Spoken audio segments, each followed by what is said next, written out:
Bonjour à tous, mon nom est François Letarte et bienvenue sur ma chaîne JDRD30, une chaîne consacrée aux jeux de rôle sur table. Question 13 de RPGAD. Qu'est-ce qui fait une bonne campagne de jeu de rôle? En fait, c'est plein d'affaires. Moi, je vais juste, dans mes réponses, ça va être juste quelques éléments qui me viennent en tête, là, mais c'est clair que ça fait pas le tour de ce qu'il y a à faire pour une bonne campagne. Je suis plutôt de genre à... c'est ça. C'est plutôt des éléments sur lesquels je peux focusser pour m'aider à avoir un certain succès. Moi, je pense qu'une campagne, bon, OK, oui, c'est une grande histoire, puis il y a un grand arc, mais il ne faut pas oublier que les héros de l'histoire sont les joueurs. Donc, je pense que pour qu'une campagne, à long terme, fonctionne bien, faut que les objectifs des personnages soient pris en compte dans la campagne. Je pense que les joueurs, s'ils l'ont pas fait en créant leur personnage, en jouant, peut-être qu'ils vont se trouver des objectifs pour leur personnage. Et il faut que ces objectifs-là, faut que le maître de jeu en tienne compte. Il faut qu'il leur crée peut-être des petites quêtes en lien avec leurs objectifs. Il faut qu'une fois de temps en temps, on aille faire un tour de ce côté-là. C'est ça, parce que de toute façon, une campagne, c'est sûr qu'il peut y avoir une grande histoire, un grand arc, mais à travers ça, il y a plein de petites histoires qui peuvent arriver.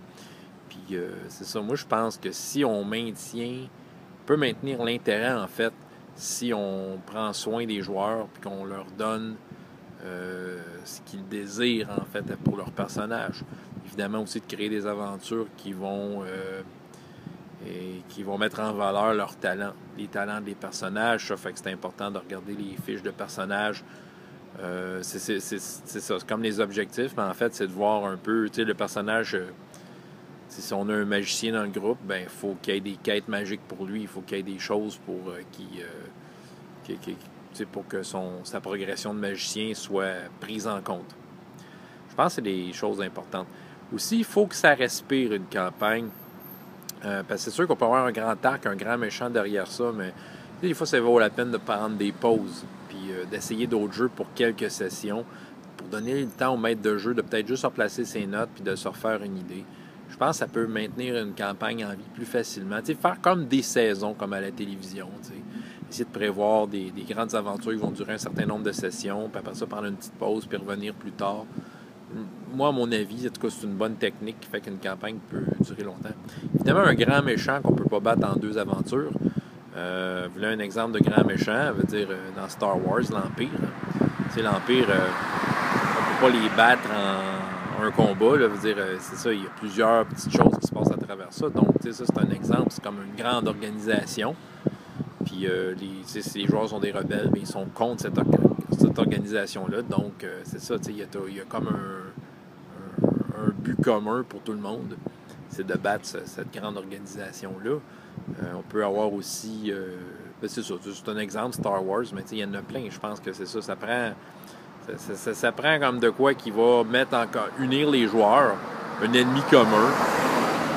Sans être obligé d'être ça, mais ça prend un but commun pour le groupe. Puis c'est ça qui fait en sorte que on peut créer des histoires autour de ça et les ramener. Puis aussi, c'est ça, ce qui peut mettre une campagne à long terme en vie, c'est d'utiliser les éléments qui ont été aimés. Si à un certain moment donné, on a introduit un personnage non-joueur qui a été marquant, mais quelques sessions plus tard, de le faire revenir, ça rend la campagne plus en vie. Puis les joueurs, c'est ça, tout d'un coup, sont en terrain connu. Puis, ils vont l'apprécier, ces choses-là. Là. Donc, c'est ça. Donc, c'est les éléments... c'est un monde qui est en vie, puis pour le montrer, c'est une façon de faire, c'est de ramener des éléments une fois de temps en temps qui ont déjà été présentés puis qui ont été aimés.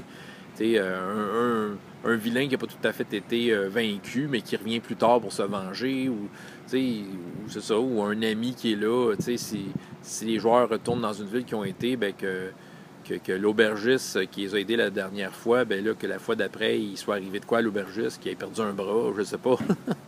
Faire en sorte que ça soit en vie, là. Puis, ça aide l'air vrai, c'est ça. Que ça soit pas quelque chose de statique. En tout cas, c'est très improvisé, hein, dans la rue des Cascades à Saint-Hyacinthe. Voilà. Je suis sûr que c'est plein de choses. En fait, cette question-là mériterait que vous lisiez les réponses de tout le monde qui les ont faites par écrit sur les différents groupes Facebook et que vous visionnez les vidéos de tout le monde. Je suis à peu près sûr que là, c'est vraiment une vidéo, c'est une question à truc. Tout le monde va amener sa petite recette, elle va amener son grain de sel là-dedans. Puis je suis sûr que n'importe quel maître de jeu qui veut avoir des trucs sur faire une campagne, là, vous allez apprendre de quoi. Cette question-là va vraiment vous enseigner quelque chose. Donc ça, c'est ce qui me venait spontanément. François Letard, JDRD30, et jusqu'à la prochaine fois. Ayez autant de plaisir dans la vie que dans les jeux. Au revoir.